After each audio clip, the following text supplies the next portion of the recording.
Hi, very glad to see you on the channel. Before you start listening to the story, write in the comments whether you like the voice on the video. Lauren always had a way of making me feel small. It was never outright cruelty, never anything loud enough to be called abuse. It was subtle, woven into everyday life like a thread you don't notice until the whole thing unravels. At first, I told myself it was just her sense of humor. The little jabs, the exaggerated sighs when I talked about my day. She was the outgoing one, the career-driven powerhouse, always surrounded by people who admired her. I was the stable, steady support, the husband who made sure the mortgage was paid, who stocked the fridge with oat milk because she had suddenly decided dairy was beneath her. It wasn't until we were at her parents' anniversary dinner that I realized just how much I had let her diminish me. The restaurant was one of those places where the price of the steak wasn't listed on the menu, and waiters refilled your water after every sip. Lauren had picked it, of course, always conscious of appearances. The whole family was there, her parents, her sister, a few close friends. I should have been comfortable, but I wasn't. Not when I knew what was coming. Lauren had been drinking, which meant the jabs would start soon. Sure enough, as the conversation turned to work, she leaned back in her chair and smirked. "You know, Ethan's job is so easy compared to mine," she said, swirling the wine in her glass. "He just sits at a desk and plays with numbers all day." I forced a chuckle, the kind that said, "I'm a good sport, this doesn't bother me." But it did. Her sister, Jenna, laughed. "Hey, someone has to make sure the bills are paid, right?" Lauren shrugged. "Oh, he's great at that. So reliable. So predictable." She winked at the table. "I swear, sometimes I think he was born in the wrong era. He'd have made a great accountant in the 1950s, briefcase in hand, clocking in and out like clockwork." The table chuckled. I clenched my jaw and looked down at my plate, pushing a piece of asparagus around with my fork. This wasn't new. It had been happening for years, but tonight, something was different. I felt it in the way my skin prickled, in the heat rising to my face. She wasn't just making a joke. She was making a point. I wasn't exciting enough. I wasn't ambitious enough. I wasn't enough. For years, I had told myself it didn't matter, that what we had was real, that she still loved me. But sitting there, listening to her reduce me to some boring placeholder in her life, I couldn't ignore the truth any longer. I had spent our entire marriage supporting her, cheering her on, making sacrifices so she could chase her goals. And in return, she had spent those years slowly erasing me. I looked up at her, wondering if she could even see what she was doing. But she wasn't even looking at me. She was laughing at another joke, already moving on, like I wasn't even there. I woke up the next morning, still stewing over the night before. Lauren slept soundly beside me, completely unaware of the resentment tightening in my chest. I had spent years swallowing my pride, brushing off her comments, telling myself I was overreacting, but I wasn't. Something in me had shifted. I felt it like a hairline crack in glass, small, almost invisible, but there. And cracks only grow. She barely acknowledged me as she got ready for work, scrolling through emails on her phone while sipping the coffee I had made. "Busy day?" I asked, keeping my tone casual. She nodded without looking up. "Back-to-back meetings. We have that big presentation next week, so I'm basically drowning." That was Lauren's favorite thing to say, that she was drowning. Overworked, overcommit, over everything. But no matter how overwhelmed she claimed to be, she always found time for drinks with coworkers, networking events, and corporate retreats in luxurious places. I leaned against the counter, watching her scroll. "Anything I can do to help?" She let out a short laugh. "What? You want to analyze a balance sheet for me?" I ignored the dig. "I mean around here. Groceries, errands, anything you need." She waved a hand dismissively. "I'll just order whatever we need." That was another thing about Lauren. She always acted like we had separate lives, as if our marriage was just an arrangement where we occasionally crossed paths. Maybe that had been fine in the beginning. But lately, I had started to wonder what I was even doing here. That evening, I got a text from my best friend, Ryan. "Poker night at my place. No excuses." Lauren was still at work when I left. Probably would be for hours. She hadn't even mentioned when she'd be home. Ryan's apartment was already buzzing when I arrived. He lived the kind of bachelor life I had never really experienced. Messy but comfortable, stocked with beer and takeout containers. I used to envy a little, but not anymore. Ethan, get in here, man. Ryan called from the kitchen. You need a drink? Absolutely. I grabbed a beer and joined the others at the table. The game started, but my mind wasn't on the cards. Ryan noticed. All right, what's up? You've had that same hand for the last 3 rounds. I exhaled, rubbing a hand over my face. It's Lauren. That was all I had to say. The guys exchanged looks. Ryan leaned back in his chair. What did she do this time? She humiliated me in front of her family last night. I threw my cards down. Like, full-on called me boring and predictable. Made it sound like my job was just playing with numbers while she's out there saving the world. Ryan scoffed. That woman doesn't appreciate you. She never has. Another friend, Mark, added. Remember your wedding? She was making fun of you in her speech. I clenched my jaw. It was supposed to be funny. Ryan shook his head. No, man. Jokes are supposed to have some affection in them. She just puts you down. And you take it. That stung. Mostly because it was true. I grabbed my beer and stared at the table. I don't know why I put up with it. Ryan set his cards down. Because you still think she's the woman you married. I didn't respond. But I didn't need to. We all knew the truth. I left the game earlier than usual, my head buzzing. Not from the beer, but from the conversation. Ryan was right. I had spent years pretending that Lauren was still the person I had fallen in love with. But she wasn't. She had changed. Or maybe she had always been this way, and I had just refused to see it. When I got home, the house was dark except for the glow of Lauren's laptop. She was sitting at the dining table, still in her work clothes, typing furiously. She didn't even glance up when I walked in. Long night, I asked, leaning against the wall. She sighed. Yeah, I still have so much to do before Aspen. I frowned. Aspen, she finally looked up. The leadership retreat? I told you about this weeks ago. I searched my memory, but nothing. She rolled her eyes. You never listen. It's this weekend. I'll be gone from Friday to Monday. A whole weekend away. That wasn't unusual for her, but something about this time felt different. Maybe it was the way she barely looked at me when she said it. Maybe it was the fact that she had conveniently forgotten to remind me. I forced a smile. Sounds fancy. It's work, she said, but there was something in her tone that didn't quite match. I studied her for a moment. She had already turned back to her screen, dismissing me, just like she always did. But I wasn't going to let this slide. Not this time. Something in my gut told me to pay attention, and I always trusted my gut. Lauren was gone by the time I woke up the next morning. No note, no text, just an empty space in the bed and the faint scent of her perfume lingering in the air. I stood in the kitchen, sipping my coffee, staring at nothing in particular. The feeling from last night hadn't faded. It sat heavy in my gut, an unease I couldn't shake. Aspen, a leadership retreat, a weekend away. Maybe I was being paranoid. Maybe she really had told me about it weeks ago, and I just forgot. But I didn't think so. Lauren was meticulous about her schedule. She had a planner, color-coded and marked down to the minute. Normally, she'd leave it on the kitchen counter, always open to the current week. It was missing. I went to our shared office, opening the drawer where she usually kept her old planners. Sure enough, there it was, her detailed, organized life, laid out in ink. I flipped to the current month. Aspen wasn't written anywhere. I stared at the blank space, my pulse steady but my mind racing. This wasn't just an oversight. Lauren never forgot to write things down. If anything, she planned too much. This wasn't an accident. It was deliberate. I closed the planner, placing it back exactly as I found it. Then, I sat down at the desk and opened our shared laptop. Lauren had her own work-issued computer, but this was the one we used for bills, travel plans, and shared accounts. I pulled up our airline account, the one linked to our credit card. My heart pounded as I scrolled through the reservations. One flight booked. Aspen.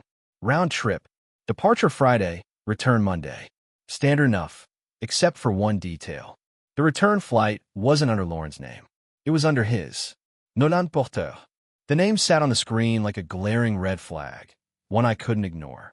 I didn't recognize it, but I didn't need to. Lauren had booked their flights together. She was planning on leaving Aspen separately, with him. I inhaled sharply, exhaling slowly. My hands tightened into fists before I forced myself to relax them. Getting angry now wouldn't do anything. I needed to be smart, careful. I needed proof. I opened our credit card statements next. Lauren was usually the one who managed them, but I had access. I scrolled through the recent charges. Restaurants, a ski lodge deposit, spa services, all in Aspen. Lauren wasn't going on a leadership retreat. She was going on a vacation with someone else. I leaned back in my chair, staring at the ceiling. A part of me had already known. The way she looked through me instead of at me. The way she laughed more with her coworkers than she ever did with me. The way I had slowly, gradually, become nothing more than a convenient fixture in her life. But knowing and knowing were two different things. I ran a hand over my face. I had two choices. I could confront her the moment she got back, demand an explanation, throw everything in her face. But Lauren was good at twisting words, at making me doubt myself. If I went in without solid proof, she'd deny it. She'd call me insecure. She'd make me feel like an idiot for even suggesting it. No, I needed more. I opened a search page and typed in the name, Nolan Porter. The first result was a LinkedIn profile. Consultant. A different firm, but the same industry as Lauren. Young, early 30s, flashy smile in his profile picture. One of those guys who probably charmed his way into promotions. Always knew the right thing to say, the right people to impress. I scrolled further. A public Instagram account. And then there it was. A photo from a week ago. A bar, dim lighting, a group of professionals raising their glasses. Lauren was there, leaning into Nolan, his arm casually draped around her waist. I clicked on the comments. At Nolan Porter, prepping for Aspen the right way. Work hard, play harder.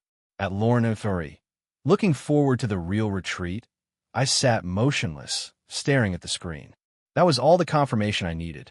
She wasn't just sneaking around. She was brazen about it. I exhaled slowly, shutting the laptop. My hands weren't shaking. My mind was clearer than it had been in years. The marriage I thought I had was over. But Lauren didn't know that yet. I pulled out my phone and texted Ryan. Me. Need a favor. Ryan. Name it. Me. Know anyone who could track a phone? Ryan took a minute to respond. Ryan. You okay, man? I stared at the screen. Was I? No. But I would be. Me. I just need to confirm something. Another pause. Ryan, yeah. I got a guy. Sending you his info now. I checked the time. Lauren's flight would land in a few hours. If she thought she was going to get away with this, she was in for a surprise. She had spent years making me feel like I was blind. Like I was just there, unimportant, disposable. But I saw her now, and I was done pretending. The next few days passed in a slow, calculated haze. Lauren had no idea that I knew. She still texted me in the most detached way possible, short, clipped responses about how the workshops are exhausting and how the team is learning so much. Lies wrapped neatly in professionalism, designed to keep me from asking questions. I didn't respond much. I didn't have to. She assumed I was still the same man I had always been. The one who accepted her coldness, who let things slide, who never asked for more than she was willing to give. But things were different now. The second Ryan connected me with his guy, I had everything I needed to move forward. Tracking a phone was easier than I thought. Lauren had given me access to her iCloud years ago, when we were still pretending to be the kind of couple that shared everything. She never thought to revoke it. In seconds, I could see exactly where she was, an expensive, secluded ski lodge just outside Aspen, miles away from where the official retreat was being held. The name matched the charge on our credit card statement. Her messages painted one reality. Her location painted another. I kept my day's routine to avoid suspicion. Went to work, kept my head down, played the part of the trusting husband.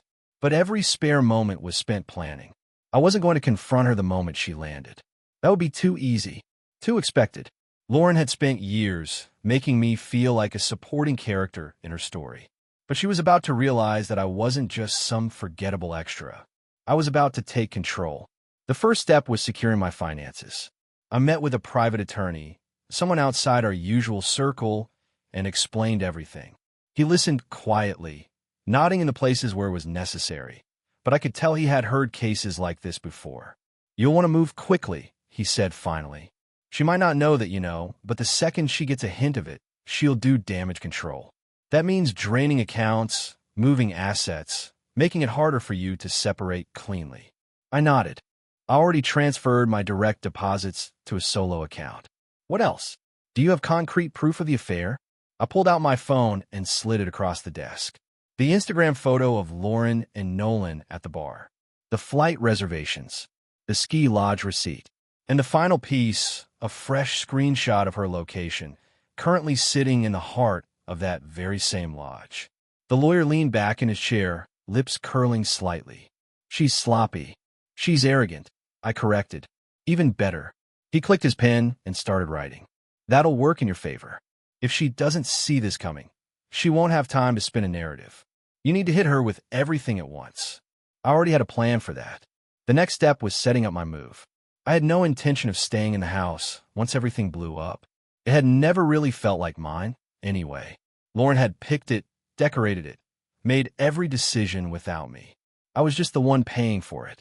I spent the next evening packing, not in a frantic, dramatic way, but with precision.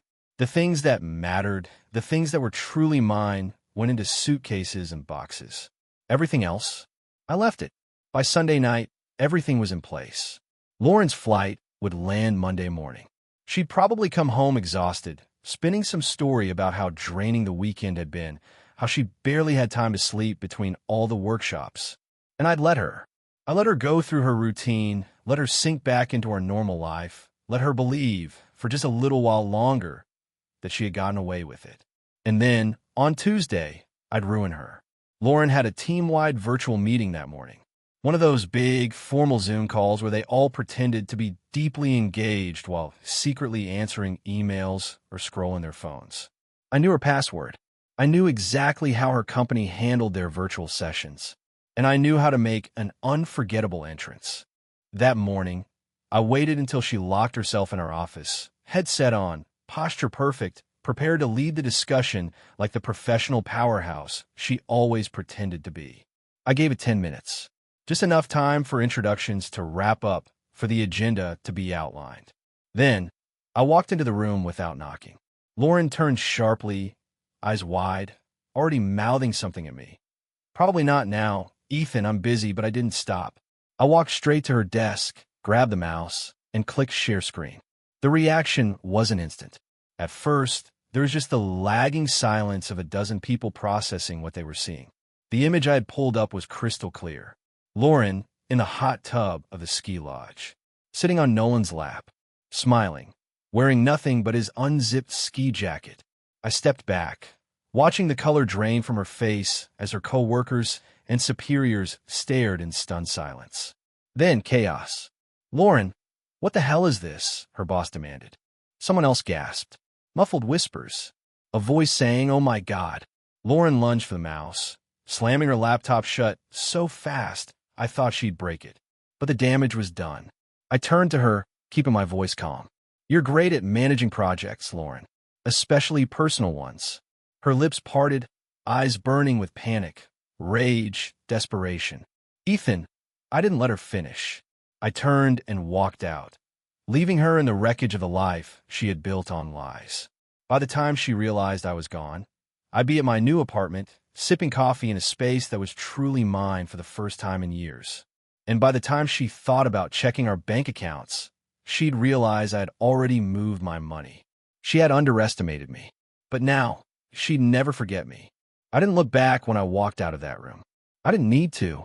The image of Lauren's face, shocked, humiliated, her entire world crumbling in real time, was already burned into my mind. The way her coworkers had gone silent, her boss demanding answers, the sheer horror in her eyes when she realized what I had done. It was the kind of moment you couldn't undo, couldn't talk your way out of, couldn't smooth over with charm and lies. I had given her exactly what she had spent years giving me. Public humiliation. Except this time, there were real consequences. By the time I reached my car, my phone was vibrating relentlessly in my pocket. I didn't even have to check the screen. It was Lauren. I let it ring. The second she realized I wasn't answering, the messages started. Lauren, Ethan, call me. Now. Lauren, what the hell did you do? Lauren, you're overreacting. Please just talk to me. I smirked, shaking my head as I tossed my bags into the trunk. Overreacting. Of course, She thought this was just an emotional outburst, something she could control with the right combination of words. But this wasn't a fight. This wasn't something she could fix. This was the final scene of a movie she never realized was ending. My new apartment was across town, a small but modern one-bedroom with an open floor plan and a balcony that overlooked the city. I had signed a lease 2 days ago, had the keys in my pocket before Lauren even set foot back in the house. I parked in the underground garage, took the elevator up, and stepped into a space that finally felt like mine. No designer furniture, I never got a pick. No framed motivational quotes about success. Just clean, simple mine. I set my bags down, grabbed a beer from the fridge, and leaned against the counter, watching my phone light up with call after call. Then, finally, the message I've been waiting for. Lauren, I swear to God, if you took our money, I will destroy you. There it was. The moment she stopped pretending to be the devastated wife and went straight for what she really cared about, control. I took a slow sip of my beer, letting the satisfaction settle deep in my chest. The money had been legally transferred before I even walked into that Zoom meeting. My direct deposits were already going to my solo account. The joint account still had enough to cover her expenses for a while, but the power balance had shifted. For the first time in our marriage, I was the one making the decisions. I typed back, keeping it simple. It was my money too. She responded immediately. Lauren, you're acting like a child. We need to talk. No, you need to talk. To your boss. To your team. To Nolan. But not to me. I turned off my phone and sat on the counter. For the first time in years, I didn't feel the weight of Lauren's expectations, her constant judgment, her dismissive sighs when I didn't fit into the mold she had carved for me. I wasn't the stable, predictable husband anymore. I wasn't hers anymore. The next morning, I woke up later than usual. No alarm blaring. No rushed routine to accommodate Lauren's schedule. Just peace. I made coffee, took it out onto the balcony, and let the cold morning air clear my head. The world hadn't ended. In fact, it had gotten quieter. Then, just as I was finishing my coffee, my phone lit up again. But this time, it wasn't Lauren. It was Ryan. Ryan, dude, you need to check Facebook. I frowned, opening the app. It took me less than a minute to find what he was talking about. Lauren had posted a long, dramatic status update about how certain private matters had been twisted and weaponized against her. She painted herself as the victim of a horrible, vindictive act and implied that I had spread false accusations to humiliate her in front of her peers. She didn't mention the affair. She didn't mention why I had done it. She was playing the sympathy card, carefully crafting a narrative where she was the wrong party. And people were eating it up. Comments flooded in. People offering support, calling me toxic, saying she deserved better.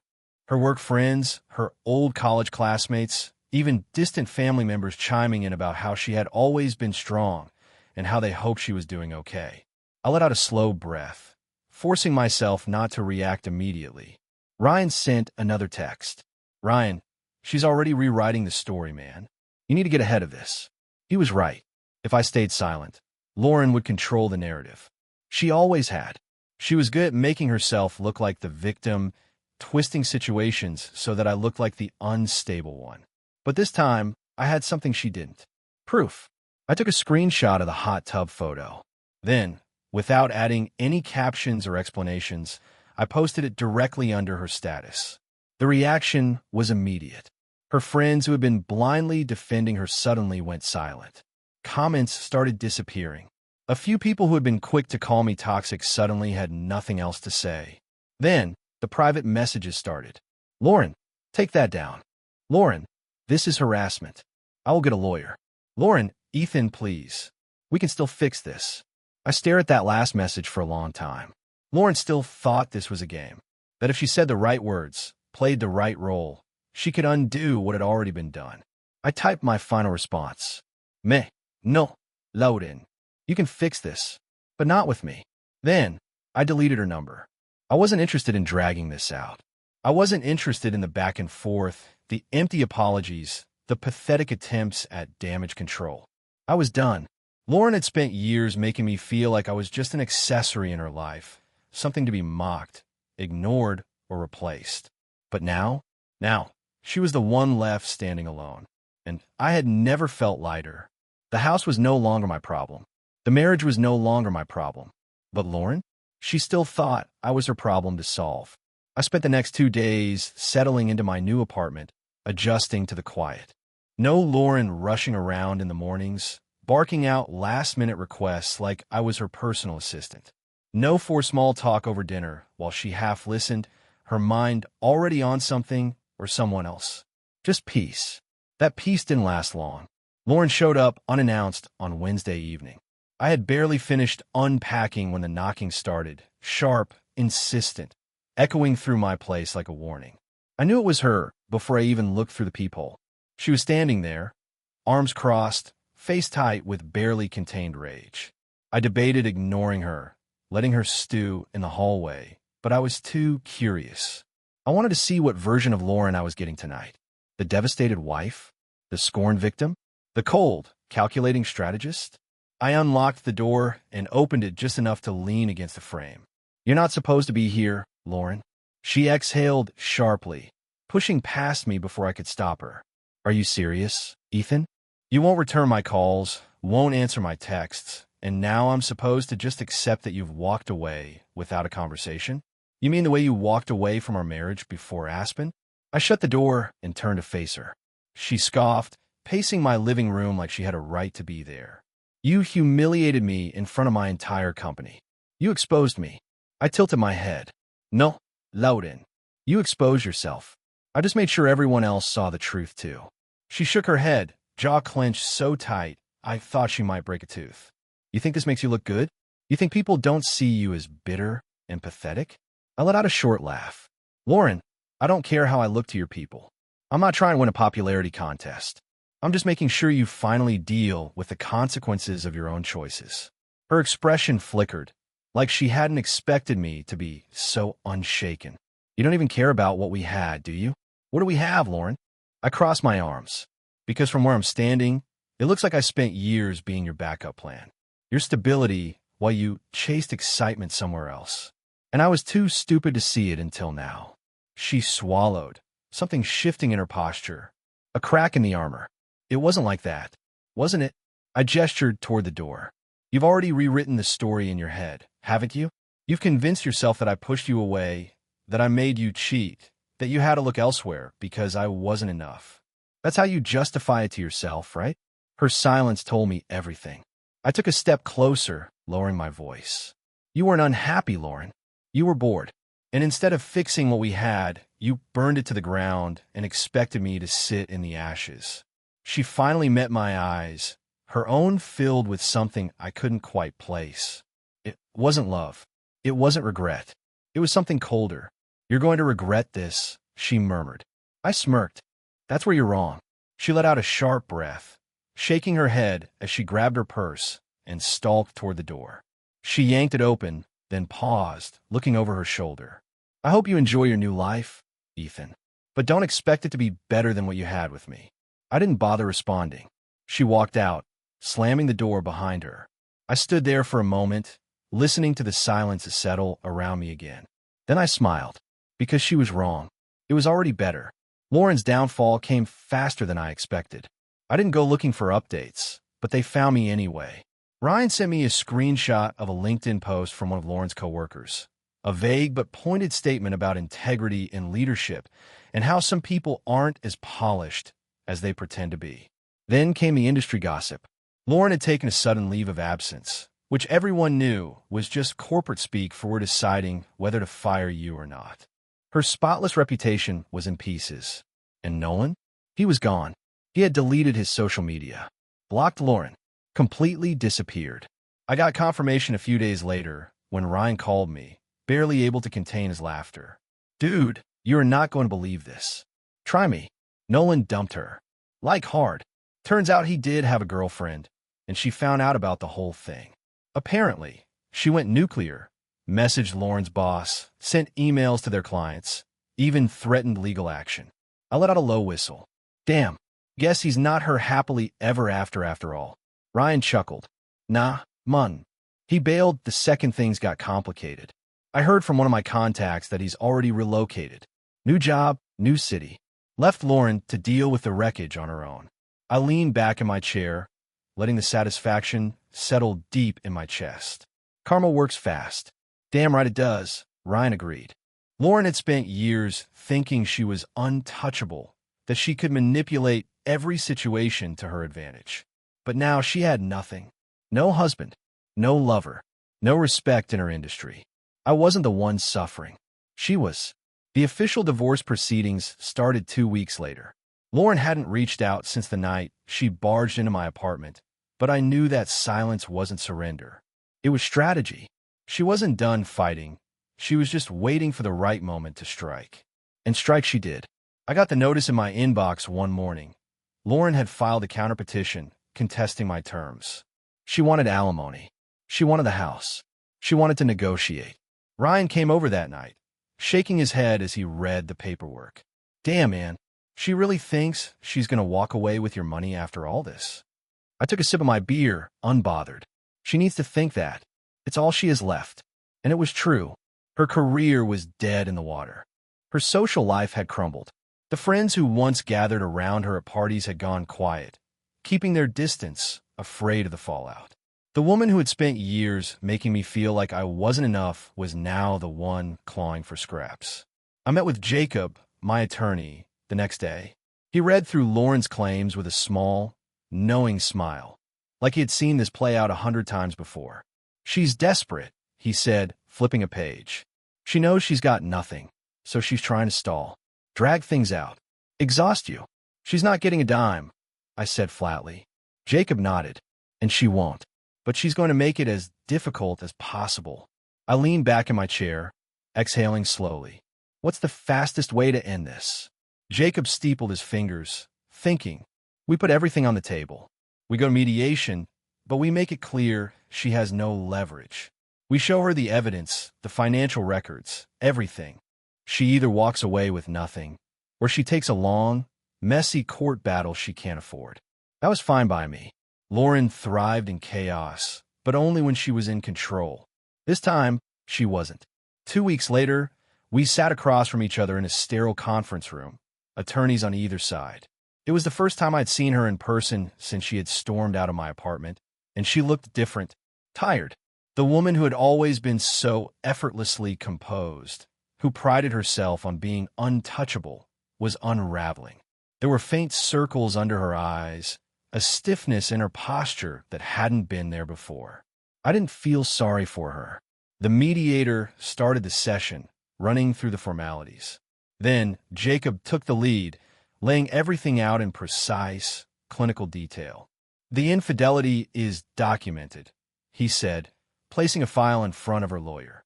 The financial records show that my client contributed more to the household expenses while your client was using joint funds for personal travel. Lauren's attorney shifted uncomfortably. She sat still, staring at the table. Jacob continued. There's no legal basis for alimony. The house is under both names, but since my client is already relocated and has no interest in retaining it, we're willing to sign it over if she agrees to walk away from any further financial claims. Silence. Lauren's jaw tightened. That's ridiculous. Jacob didn't even blink. It's fair. Your only other option is litigation, and I'd advise you to consider whether you want a judge looking at the evidence we have. Lauren's lawyer turned to her, voice low. It's a reasonable offer. She stared straight ahead, her hands clenched in her lap. For years, she had held all the power in our relationship. She dictated how we lived, what we did, how we existed in the world. Now, for the first time, she had no control. She knew she had lost. Her lips parted slightly, like she wanted to argue, but then she exhaled sharply and leaned back in her chair. Fine, she muttered. I'll sign. Jacob nodded. Smart choice. The meeting wrapped up quickly after that. The documents were prepared, signatures given, and just like that, our marriage was legally ending. Lauren walked out first, her heels clicking against the tile, her back stiff, her expression unreadable. Jacob closed his briefcase and turned to me. That went better than expected. I nodded, but I didn't move right away. I just sat there for a moment, staring at the empty chair across from me, feeling the weight of the last 10 years lift from my shoulders. It was over. That night, I stood on my apartment balcony, breathing in the cool night air, watching the city lights flicker in the distance. My phone vibrated in my pocket. I pulled it out, expecting another legal update, but it wasn't from Jacob. It was Lauren. Lauren, congratulations. You got what you wanted. I stared at the message for a long time before typing back. No, Lauren. I got what I deserved. Then, I deleted her number for the last time. Thank you for listening to the end. I hope you enjoyed it very much. Don't forget to give a like and tell us in the comments what you would do in such a situation.